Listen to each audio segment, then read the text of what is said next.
Get that style check, put it in pockets till I get back. What's up, guys? JohnOrigins here. Today, got a Pokemon X and Y Wi-Fi battle. Yes, we're here. We're back again for another X and Y Wi-Fi battle. Yes, it's against Tyler, and it's using the Pokemon that are from the pokebank. And it's actually a pretty good game. We're all using the standardest of things, and it is quite an old game. We have moved on a bit from just spamming Terrakion and Genesect and like Latios and stuff, but we are having fun with the Pokebank stuff. And I'm actually working on a new team. I'm just working on one more Pokemon that Puddles is getting me, and then I need a naive or hasty natured Virizion. Kind of hoping people will help me out with that one, because I have no idea where to get one from. So that's going to be interesting. Also, if you missed it, Q&A on my channel. If you didn't see it and you want to ask me a question, I'll definitely put that in the description. Please go ask me questions. I only need a few more until I'm comfortable with the fact that it'll be quite a good video. There's been some really good questions asked, so I'm hoping the trend will continue. But here we go, into the game. We both decided to lead off with our standard lead. My English is bad.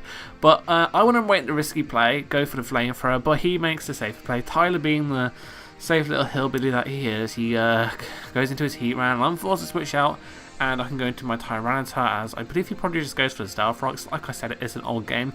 I did actually narrate this before, but I really didn't like the outcome of it, so back again for round 2, I suppose. Of course, Heatran can't do much to me, so I know I can set up my Stealth Rocks quite freely, as he brings in his Terrakione, and I'm pretty scared of Terrakion. Close combat, it's definitely going to kill me. I have the Chapel, but it's not going to save me from the onslaught that Pokemon will bring me. So I'm going to bring in my tree, the Trevenante, and I'm hoping to take some hits, as he predicts that, goes for the Stone Edge, and I'm almost dead.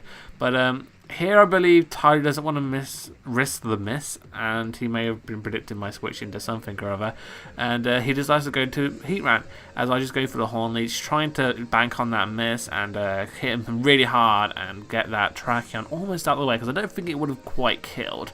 I could have gone for the Resto as well, but at the same time I thought I was going to die anyway, so I was just leaving my Trevenante in for Death Adder, which it could have been a misplay because he does have that Terrakion around, but at the same time I had no reason to predict him to switch out, so going for Hornage was my better play, as he finishes me off with the Heatran. So here I bring in the Mamo, because Earthquake is going to do a lot of damage to a Heatran.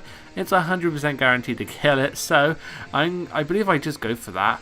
As he brings in the Furfrou. Furfrou, interesting Pokemon, of course, and its ability Fur Coat is quite cool, except for the fact that it only works with contact moves, and Earthquake isn't a contact move, people, so that Earthquake is going to do a shit ton of damage. Here, as he goes for the Sucker Punch, I go for the Ice Cold Crash for the sole purpose of trying to flinch him. I believe I was trying to get some flinch on the go. Turns out that it doesn't quite kill. Earthquake might have killed depending on rolls, I would think. So either way, I was just going to go do that, and here I go for the Ice Shard and knock him out. It didn't really change much of the outcome, me fishing for hacks, but a bit of life orb damage won't hurt me in the long run, especially when he has Keldeo, who completely threatens me out. So I'm going to have to leave the field. I do have a Tyranitar who can take like Hidden Powers and maybe 1 or 2 Hydro Pumps depending on what he is. I know it's Choice Specs because I have Keldeo as well. I'm not sure if it's on this team, but I have it, and it's cloned. So I know he's got Choice Specs because he actually gave me the Keldeo, and he ends up going for the Hidden Power Ghost. I suppose expecting my Latios to come in, but I am just going to go into my T-Tub, play it safe, and then just go for the Crunch on switch out, I believe. Oh no, I make a pro. Do I make a pro play? Oh my god, no. Okay, I'll go into my own Keldeo because I know I can take any hit. But he does bring in a Genesect, which is a safe play, and I don't want to take a Thunderbolt, but I know he's not going to go for it, expecting me to switch out and go into a suitable Pokemon and take that on. So he's going to go for the U-turn. I stay in, and now I can fire off some goddamn damage with Keldeo because I am Choice Specs, and hopefully getting off some swell damage will be good. I believe I go for the Hydro Pump. Like, I've been confused, man. Loads of people have been running Scald on Keldeo, and I think, what the hell, man? Just go for pure power. But yeah, I take out the Gardevoir in one hit. That did nothing. And he brings in his own Keldeo because he does resist the Hydro Pump, and he can potentially win a speed tie and knock me out. I do want to save my Keldeo for later though, even if it may only be his Death Fighter. So I'm just going to go into my T-Tar as he ends up going for the Hydro Pump, and because he is Specs, this is definitely going to kill me. I don't know what I was thinking earlier on, but either way, I do get a switch into my Latios now. I hope I go into my Latios. Yes, Latios is here. It's timid. I believe it's like max in 3 IVs for hidden power fire, so it can hit them Ferrothorns and such. So he brings in the Genesect. I am Life Orb, and a Draco Meteor from our Latios is going to hurt a lot of his team. His Steel type Genesect ain't the bulkiest of things, so a Life Orb Draco Meteor should do, I suppose, around 80%. And yeah, I do bring him down to around that range. And now I'm thinking I have to switch out because I don't want to lose my Latios I don't want to use my Latios yet because Keldeo is still alive on his side of the field, and I can take that out quite easily. And Genesect will definitely outspeed me. He is Choice Scarfed. He can go for the U-turn and knock me out. So I'm just going to bring in my Keldeo, who resists the U-turn.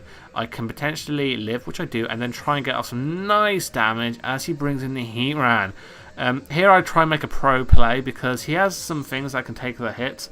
Can't remember what I was predicting. I think he might have a Latios as well, same as me.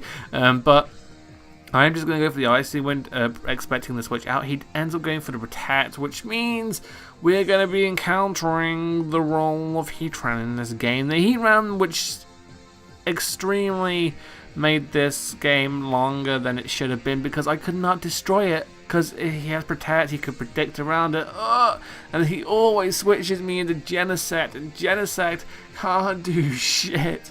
So Heatran, it's a known fact that Heatran bloody well takes a right old poop on the Genesect. So I am forced to switch out. I'm going to go for that young U-turn and go out into my Latios, who should be able to take a Lava Plume and then potentially go for the Roost.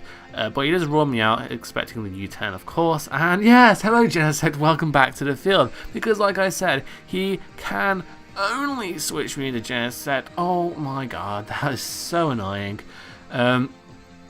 It's so much mind games here. I'm just going to U-turn out. I don't want to go for like a T-Bolt or something due to the fact that if he ends up going for the Lava Plume, I'll be in a really shitty situation as I bring back in my Latios on the expected Lava Plume so I can potentially get off a Roost. So here he does go for the Lava Plume, expecting me to stay in because Raw was kind of obvious as well. So now I can freely go for a Roost. I can't really do much to Heatran because I am Draco, Psyshock, Hidden Power Fire, Roost. I don't carry the Surf, so unfortunately I won't be able to do much damage to him. And either way, Heatran is very especially bulky, and Latios' Surf will not be doing all that much. I don't even think it'll 2-hit KO. So it would be kind of redundant as I do in fact miss the Draco, which doesn't really matter in the long run because it's not going to do much damage because like I said, it's a Heatran, for God's sakes. It's not going to die, it will never die, it's just one of those things.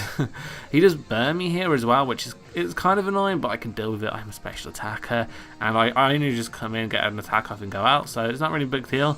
As I bring in the Keldeo as he goes for a Raw, because it only did 10 HP of damage, I know my Keldeo can live one more round of Stealth Rocks, which could be interesting. It could come into play, but I don't think it will. As I finally get switched out into my Mammoth Swan, which is what I was kind of hoping throughout the entire game. So now I can go for an Earthquake. He doesn't have any Levitators, so Earthquake is definitely going to be my better option here, as he brings his Keldeo primarily as Death Fighter. My Life Orb it's racking up, but I know I do need this Mammoth Swine for his Heatran, so I am going to switch out here. I do not want to waste my Mammoth against a Terrakione, so I'm going to go out, sacrifice my Keldeo. I do not need it anymore. The Heatran is not dead, but I have Mammoth Swine who can capably deal with it. And we're now making the offensive plays, as you can see. We're all going for the all-out attacks, and it's just coming down. It's dwindling down to the end of the game. I'm kind of thinking he's Choice, or if he's not Choice Scarfed, I know I outspeed him. And because he's at -1 special defense, the Terrakion, my Latios can come in, go for a Draco Meteor and knock him out. So that's one threat down. Phew. Now I believe he's only got his Heatran and his Genesect. I have my Latios, my Mammoth, and my Genesect. I think I could be wrong, but I think that's the final 2 and 3 combatants in this match. As Genesecto comes in, gets the attack boost. He's going to go for the U-turn here, knock out my Latios. I don't particularly need it anymore because I could just bring in Mamoswine from the range of Genesect is at because of Stealth Rock's damage. I'm pretty sure an Ice Shard will kill, but I could also risk a speed tie and go for the Flamethrower or the Thunderbolt to knock him out of the U-turn. So that's what I'm going to do. Why would I go for Ice Shard, make the safe play, when I could just go for the U-turn with my Genesect? And also, if I didn't go for that, my Mamoswine would have died to Life Orb, so why would I want that to happen? Actually, I think it dies to Life Orb anyway. Yeah, it dies to Life Orb, so it would have been a tie if I didn't win that speed tie, or I would have lost because I would have had to take up the Genesect, even though I don't think an Ice Shard would have killed me. No, an Ice Beam would have killed my Genesect. I'm not sure at my HP range, but like I said, I can go for the Earthquake now, knock out the Heat Round, win the game 1-0, 2-0, 2-0, yeah, no, 1-0. Because Mamoswine faints here, but it was a pretty good game. Tylonius, RetroMushroom, Trainer Cool T. If you guys enjoyed it, leave a like, rating, comment, and subscribe. Go check out Tylo. Please go check out my Q&A video so you can ask me some questions. And I've been JohnOrigins and I'm out. So, bye.